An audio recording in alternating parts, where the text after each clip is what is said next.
أزواجه حديثا فلما نبأت به وأظهره الله عليه عرف بعضه وأعرض عن بعض فلما نبأها به قالت من أنبأك هذا قال نبأني العليم الخبير إن تتوبا إلى الله فقد صغت قلوبكما وإن تظاهرا عليه فإن الله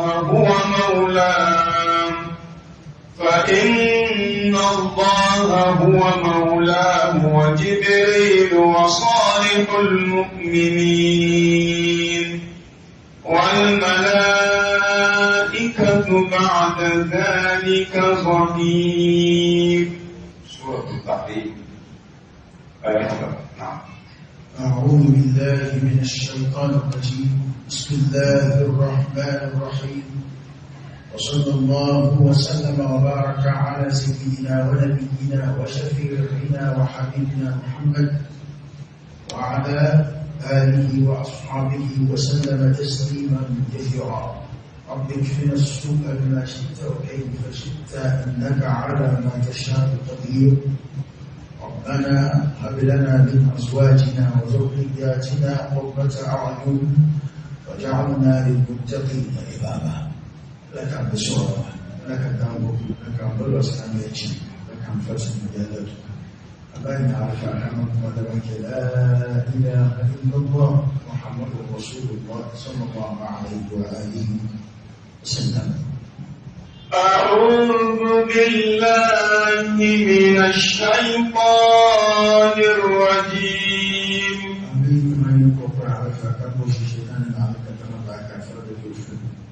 قد فرض الله لكم تحلة أيمانكم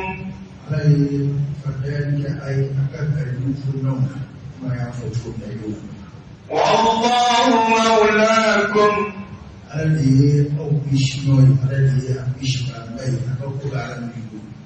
وهو العليم الحكيم. وهو العليم الذي يضرب الحكيم فيما سيعلم. وإذ أسر النبي إلى بعض أزواجه حديثا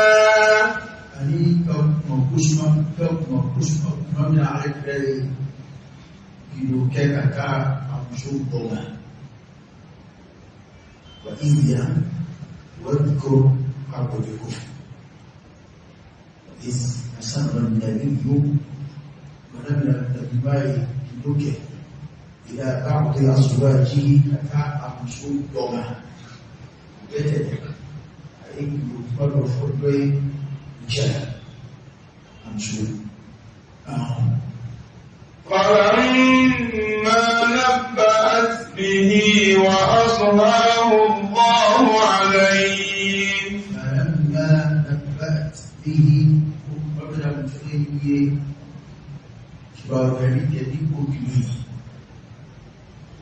وأظهره الله عليه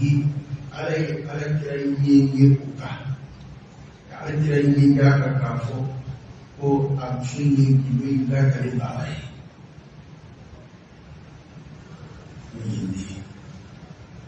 مننا أمشي بيك بكمن عليه كريمك صلى الله عليه وآله وسلم. عرف بعضه وأعرض عن بعض. بارك الله أمشوك الدرجة صلى الله عليه وسلم عندما كلم بارك رأي من يدوش يقدر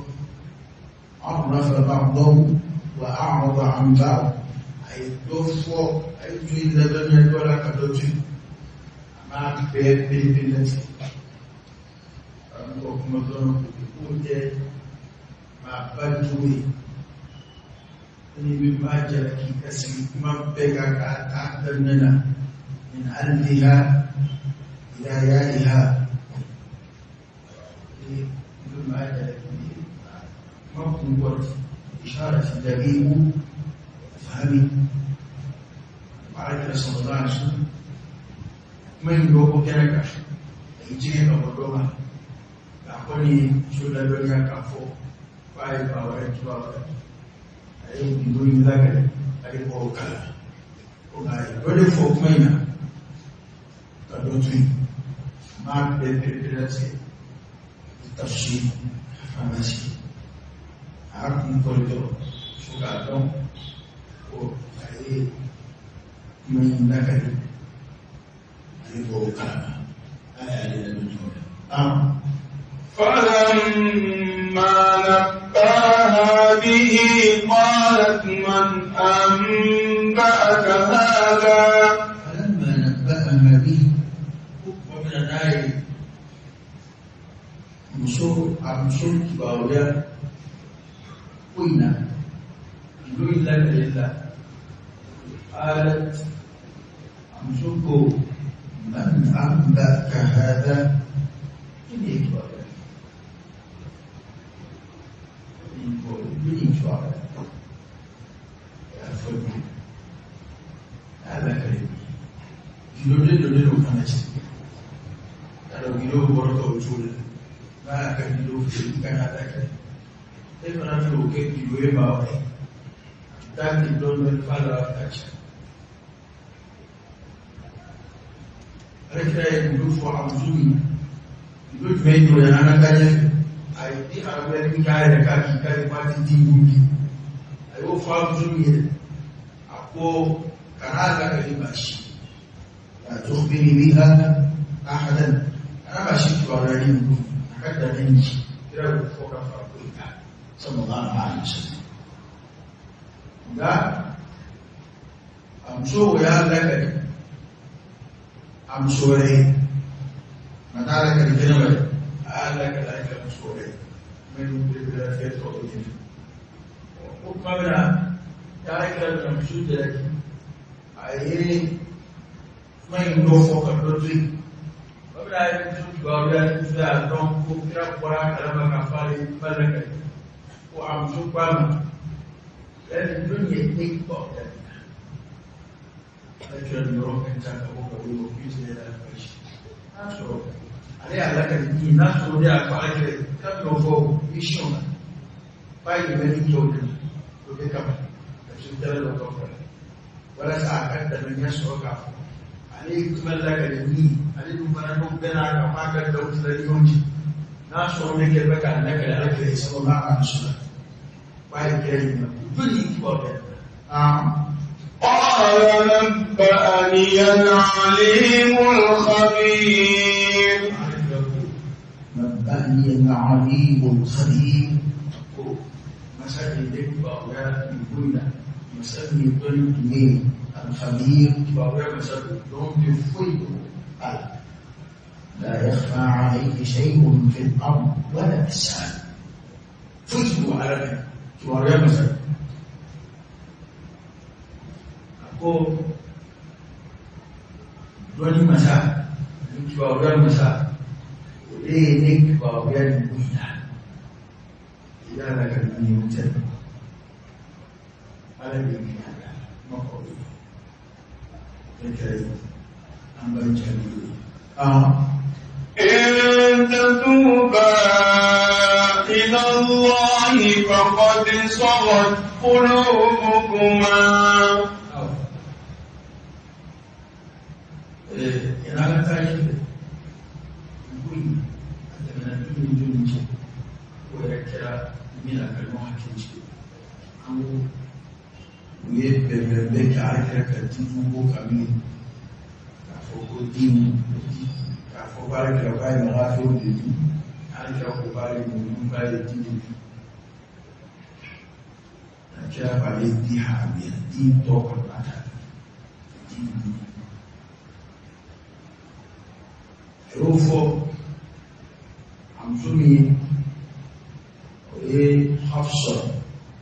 سيدنا عمر بن جنود مع أكرم صلى الله عليه وسلم علمك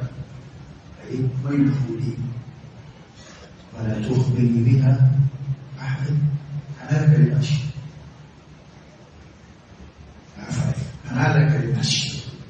كذا المجد عليه يكمل لك أبا عائشة رضي الله عنها عليه يكمل الأدب مع الرسول والأدب مع أمهات المؤمنين من آية المفسد إبالة المؤمنين إذا على ذلك يحدد له رب تعالى يتكيل فوق عليكم ينفسون عقيدة الجسد لكن فرق نكون نقول به ونفسه أتبع لهم ذلك يقول يقول آخر يبقى فمن ذلك ملك الذين يوصلون وإذا كنت ولا تفكر بدون تستجوب بلا بسيمون مني أقولا لا تفكر بلا أقول يا ابن لك مرة ما تكافئ مرة لك لماشي لعل أن تكون وجود ربي إيه كذا تلاوة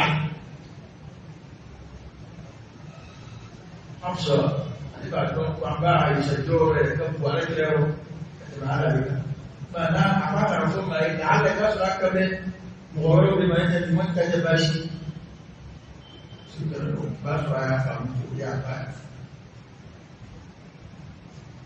أقول لا باسوا أني أمبار شكاية من لك إسرافه تحتلك دينسا أبولا كسران المهم أقول لك من لك أسوأ كاكنا ماشي وحفصة دي مرد مسلم وأنا كأبني أبا عائشة رضي الله عنهما لأبو كرد لك على أن يكون نبي حفصة وكلمة يدفع ويكمن في التفصيل كلا برا بكلمة ثم كلام يرد بينك لله يدفع كدوتي أولا تلاقي كدوني كبارنا وعلى الإنباء على الدوني تجي أقول يا ولدي من فجوا يفجوا هذه تو الكلام شو منك وتو بفجوا فدكتور جانا مكو سيدا سهري ويجيبوا alikoi mulla ni sabari nyonje Zainab bint Jahsh di kuna isi akmala kadami Hafsa Hafsa ya barugo mi ka aku farafaka na zakari ya ba Aisha radhiyallahu anha jami'an ukira ni watu ibn Abbas kwa dobi Wali mawuli aba Umar belen Afrika yinga Musuf lam yen kuy jaare ram musuf la jundo tiki ana leke tafsir sahaba bena ka takhassus dwale do ben Qur'an ak profili Ibn Abbas turjuman al-Qur'an kalimena Abu Umar belen Abu Srani Abu Maloyama Abu Qurabado dina ñemodo nga ba don ko ni Umar ko ni min foni ko ina mate ma wara yingo akula kadaka ale dem so toba na bu kunga ska fo itala Umar bu kara ko fo tamasira do de fare Umar ferla ale gerlala ale ay ko ne ko so flan mi foro flan ay so flan mi foro Qur'an mo to نقوم شوف لأني عمر بن عباس بداية وقل وعجب ابن عباس ابن عباس بداية وقل أقول ما أفلم له حفصة وعائشة kele yare da dimsu ko ñu ma fa aw ala kira sallallahu alaihi wasallam sila nana ko be ladini anana tubi dayro amba fam ko ni ko bake ka ala kira ka akela ko badu ala kira ka gido koloshiri wono ta de kele de kana jonko ina de kira de ko pa kana la kalima shi ema ala kira sallallahu alaihi wasallam ana su ba fi la mona dono ala kira ya ana zuci abak be bada ja ala kira sallallahu alaihi wasallam abaya tamato abako na tamina kun ta ala kira ka chila bako chid mai do abako gidolo abada na bako ko kana ala kira ka gilo fo mashi anona kira Abubakar ni Osman mamina mor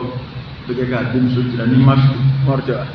mamina dim abiga dim so jira ka furu ina ajira ni fon fena kumba kalama barakira ya kuma fo no masoma mamina alkira furu mamina andama kala usoro la ka fo on ko ado dim so ko fon to na maso ala kado idimina moro da abuji akwa munya donc a bare kra akufo an maka bare kra ka gido boroto la to ay ambana kunote amunde bada inda mun fisani foi mana qur'ana kono kwata amma do ko adama de be mago be ka gido do fo ma do timin fo ma to adama de la tula adama de mago bolaw حذيفة بن اليمان عليكم بما جمعت ولكم صاحب سر رسول الله صلى الله عليه وسلم فعلى كلا جلو فونيو أما كجلو كوفمان قال منافق كوفولي على كلا منافق بيت أو تشتغل ماريني كلي ملك أبفع منافق كون عمر كنت راينا ناس رالي تولا ورتبو hotel la mushi umar la akala yin sene di bablola aka tawadu round be ala kan shika ndanga on ko ba ya tsiga gene tsiga o kunte o kundo lu chelo be sam mabbe usrani do de qur'ani o de fo ko mu'mini blala mina abo ka ko ke nga srani hali don ba do were asimi ko fo mo ko bituka o change dimne na silla shuminga o shu somo bin soja o bes danganya soro balika shute munafiqu la munafiqu mun ko fara adama de kan kilo ay femi fi kanani fo mawre ko koloshi e dana ambe mutaman ala hada as-sir faltuji ana gini porta ire nyine o koko ana bade kana ke ni ko wal kuma fori dro kon be mumule ko lo kono kuma be o te kuye kono fie ko boro de bo fika sura ka bi kono ne te dilafi te tama shi mayo ma yana ma dugote yana ma de ko ni fe fie akoka na Allah kale wal ma a portugola ay kuma do fo kuma mba jira ki ma Allah kale ma do babi ibunya kama atafo ko kana la kalima ile abafo ko ni ko ne mala kalima shi ni ite we korelde ni kakke gudoro korade ki kana la kalima walma aw kuma in la kali aw ko ni ere te ko ta baro bo ma korade ki kana la kali ko dana do le dai walma ba fo kunere ta se fiya ka kuma in rafi nga bana baro e to bora ay dana de deka ki ke ayre doy ki ibla ikayre doy ka ka gilo ko kal faya est ce ayre do ba famu ko ni islam e jugo doy re tam bila mana donc ayre ta dia foy ta ayre ay ngaba ni kile na kile ay foy abadon oy gino de o ama fo ke ga to barubo kene mo ama fo ke ga to fo radio la ama fo ke ga to ke vocali hal ni dibina ma ko aka gido ta ka gido borotoli da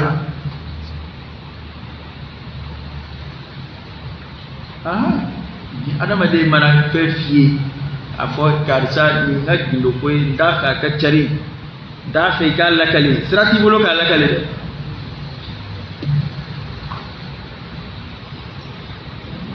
ni ba ngasla ma la blia sire bi somi ni ta fe mo ki ka fe mi lakale ba ke ko mi girote inga kuma fam ni ba ke ko mi girote ka aboro boti akili tutola ngani ko nya ko gindo do wa tale wani wa kele mina da yali bulusa aka don mene na ci ayre ba don ala na ma to dro ba ma ya ma ala ka kin manda marni koy ni arkira ka sono koy sallallahu alaihi wasallam gino kuma mi do kuma juwe da fana te ko jugu fana te ayalla kale mami ko ni ale fana bedda makka ka arkira la sallallahu alaihi wasallam da ihtimalu chama de be mi ma jira ka ko so yi ko min ke afika meri ko jugu te adaka Allah kale lale tuko me ale amsu doy ibana ya amsu doy amata Allah kale kene bawo ale ni bedda makka ka arkira la sallallahu alaihi wasallam no na tabe ba ala kira aya jina ka fo ko kira ka fu yi in tatuba ila Allah faqad sagat qulubukuma kuna ni afla bitubi kata alama no te ko ni afla ko sujina ka bo so abu fo ko su boral limaniama wala ma ba boras la ba تفسير كلامكم فقد صغت قلوبكما عن الواجب ومن واجب يلدو حقوك أدسكو جينا كبوكا من واجب يلدو جلو تيغا ويكا على كراكا جلو سترا من فانا واجب يلدو أمسو بكا ويكا حمي على كراكا اللافياكا وما نكليا سما على كرا النفي صلى الله عليه وسلم يسو بيكا تورو دوسا mana min wajibi amre ka ukoke uje udisku jengena kaboma ukanga tubi baada ya tunbo baba foko maimo ga madobla doka mai re Allah doba famani ka anga ukuma mtu anata ya fa doba famani duka ita madobla mala jon kirgerelum olu ka fiko bana ke kuma na ba doka kulma mai badula amba qur'ana kalan tugo doke ala kan cikan tanga ala dunmo be ala ya fadilo qur'ana kalan tugo dila e qur'ana kala imata dabburu foike ere madola ere tabi jora romina ibe qur'ana kala ka ba imakeli koroyi ala tab do ko ni kalami ran fana mugo be ala ya fadilla zalika ala isra hage ma ko ya kiriye de kada ki bala dumman baw yubu yere jalaki kudola ere tika fam tugo shila ko ma ba yere jalaki nam masalan yi don ba temene do mi ala julma do na saraf yuka sharhum be seli khushumula bisrana do khushu bunala do ba ko ikere fe ma fla ko ni lu buna tige donc to sella ko khushu ma ke sella ay resuru yana on safa ma be donc en fait e ba am bila mahalli dem seni sotora ni salam bila do be giri est-ce que concentration tana mim ci ga ni ne fe do ko don ba do be ala sene jondo na aga dukono mo be fanya ko majme na place dem uba don kuma na ko ke hadis te fuite akili tu ka kuma na akili tu ka foida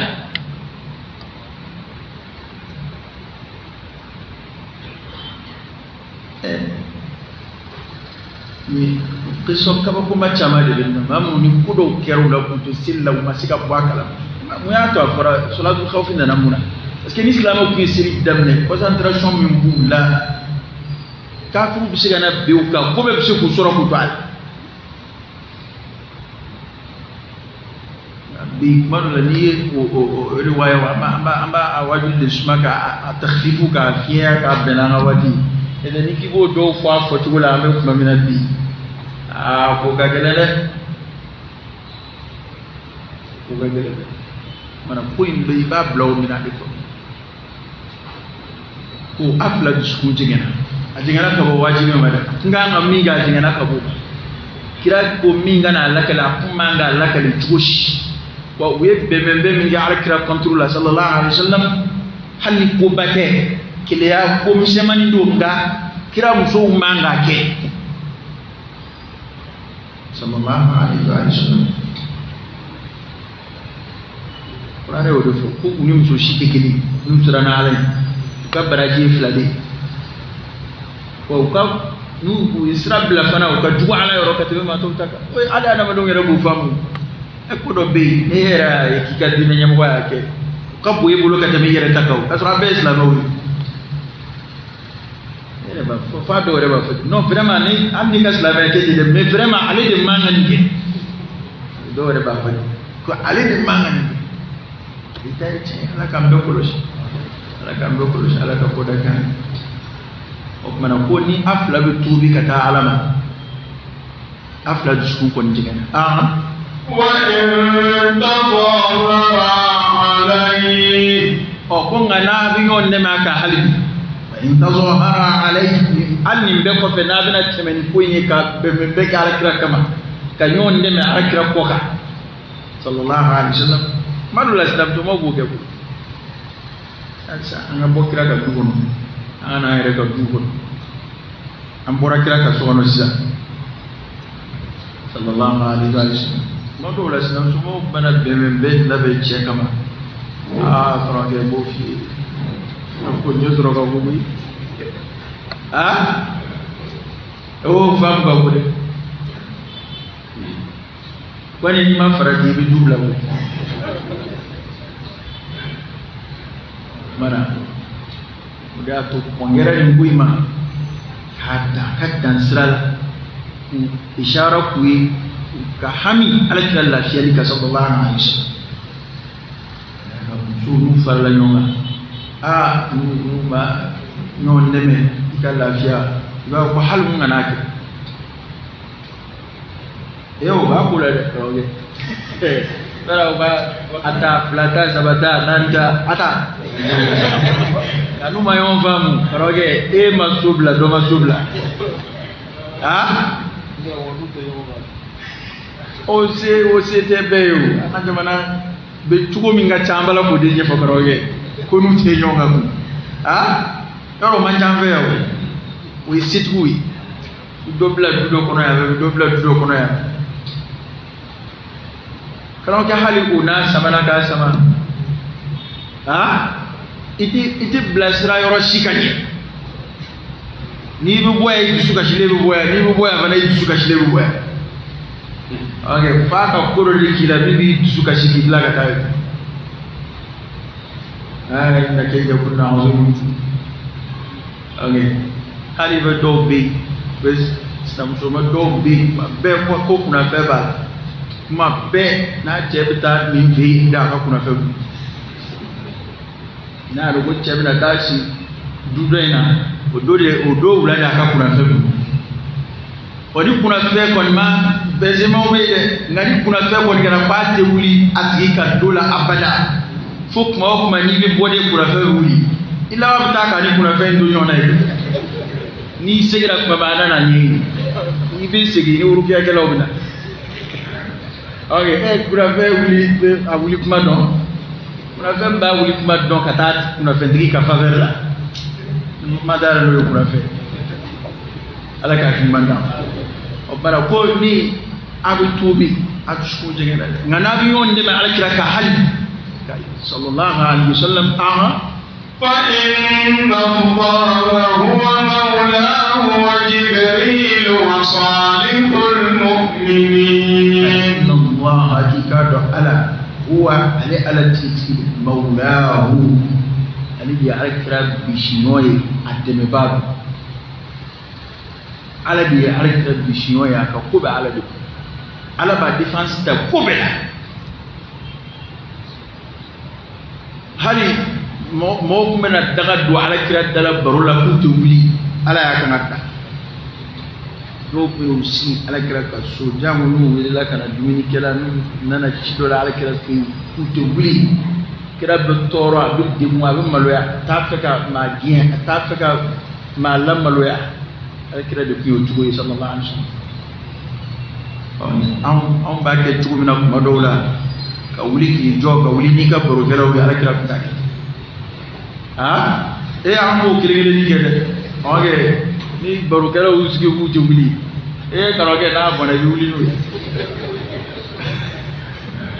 oge ala kira kunti so sallallahu alaihi wasallam ali ba da madi kashif da kashif da umma ala na kanar da wiko ko hey na bina dumini ke ala kira fe na wele la dumini na dumini ke aita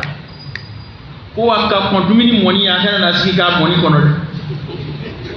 akana na toro na ni kira be maloya ama ala te maloya ci ka ci fo ay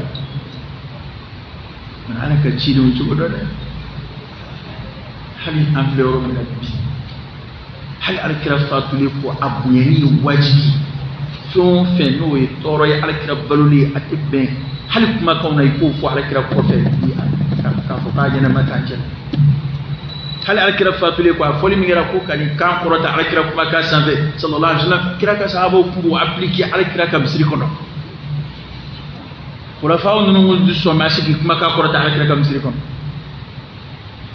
a baloli a b'u cɛla kuma min na a n'a soma yɛlɛmani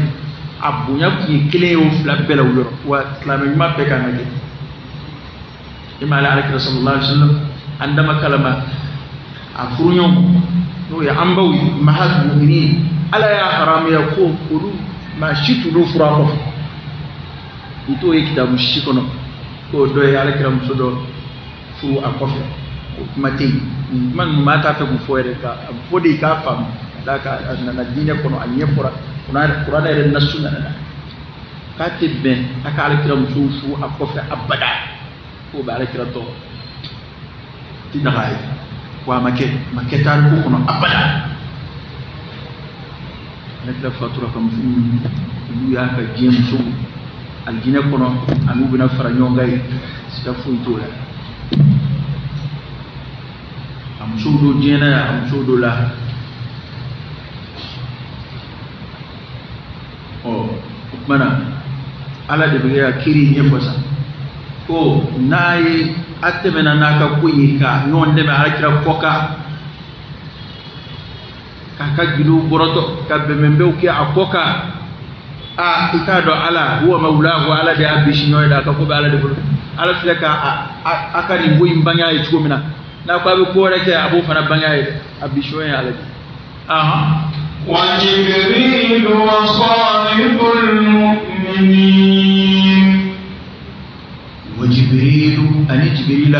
وصالح المؤمنين المؤمنين من ما تبين والملائكة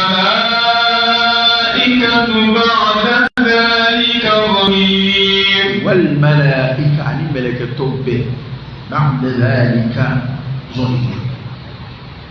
olu bɛɛ ye alakira dɛmɛbaa ye nin bɛɛ kɔfɛ ala ka bisiɲɔgɔnya kɔfɛ jibirila mumini ɲumanw mɛlɛkɛ tɔw ninnu bɛɛ bɛ alakira dɛmɛ sallallahu alaihi wasallam ala ye ninnu bɛɛ kɛ alakira dɛmɛbaaw y'a ka ko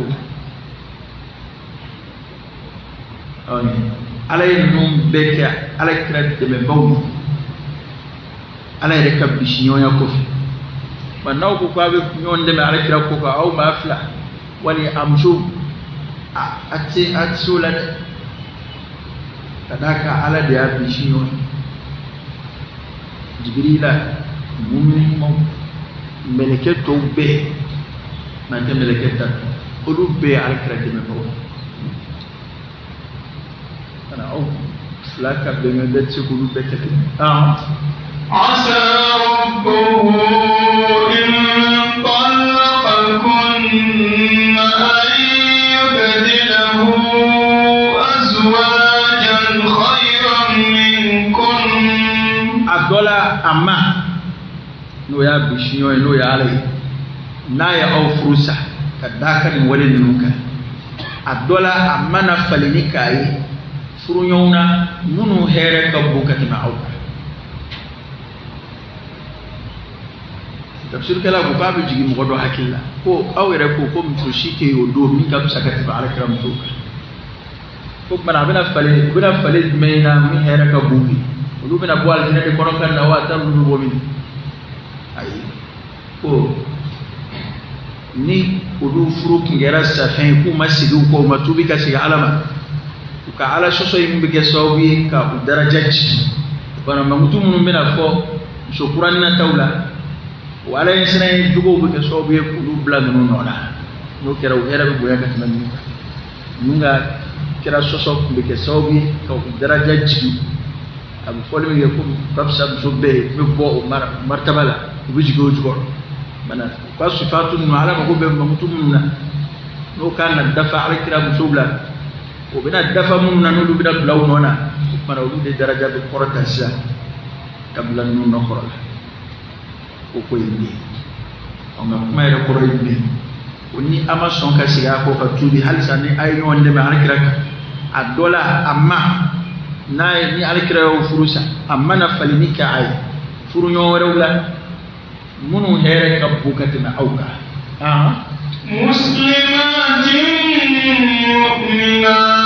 muslimatin munu islamin suwi kuluni do alai muslim islam lughatan الاستسلام لله والانقياد له مسلمات ولوم تفقله بعد بن فلم جمنا ابنا فلنك جمنا نما سونا سيا كو ناكرا فروسا فين على بنا فلم جورمنا نو غيرك بوكات ما او مسلمات ولو كلهم علي اسلام مسلم مؤمنات ما دو اسلامي كمؤمنين من يوم الدفع مؤمن مسودو كلمه يدفع قانتات على بطلان غنودو قانت دي ما جسي على بطل فرد ما جد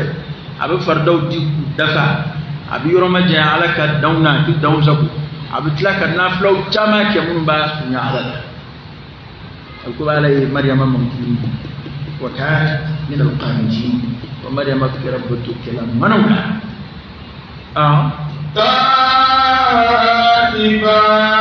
تائبات توبي بام سوي من بكم سيبو على كوتا كوبلا عابدات على بطلو دوب على كفرد بك انيا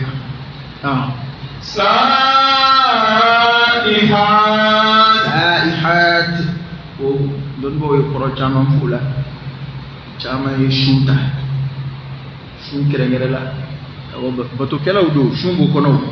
la shum fana adama bato mi daraja kabu shum daraja kabu jambu kerengerema ambala ko shum kay mi jola am to jawe yu bo fu te shumbula ko mo den den na mo da ala sala mo te foi arika ko do ko kono do era tu ga shujuru sara anaka okay jara ana shukwa yela ram ma shujuru sara ni na kibina nafla shungu kuma dam dawla karawe wote wana wati tibeta na fula akala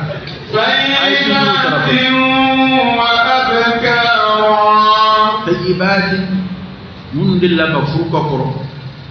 tum tunafula ka koro oytidi buyi tayyibat sum furula ka koro furu sara wal mawtu usara olubi ala bina afale musubu na olubi kala wa akar munu madirika furufana olubi kala o koray qualité fen flawla ko na ala ba afale na yo furusa aw ka qualité nywana bina no be nyuma doy kadaka numfle so furle ngoro kumbula o furu do ke ka ala kira yani ala kira ku furu sallallahu alaihi wa alihi wasallam andama kalama donc kula kira de wudu furu madilika furu ka ko ala kira ka furu ni mana ku nyami be tan cogo mina ko ni ala binu falen fana aba ke o cogo kili be muso numanya ala yensene muso ya mangutu be dafawla ani muso yɛrɛ qualité be cogo mina tambi u kuna ala kira kuna aba ke o cogo kili tajibati muso furulen kɔrɔw bala abkara madilika furu fana ambaga Qur'an tafsir de est-ce en fait makka gele yani do est-ce que kira kam to furu ma est-ce que andala kuma tere ambaga Qur'an de korof subhanallahi wa bihamdihi ashhadu an la ilaha illa anta astaghfiruka wa atubu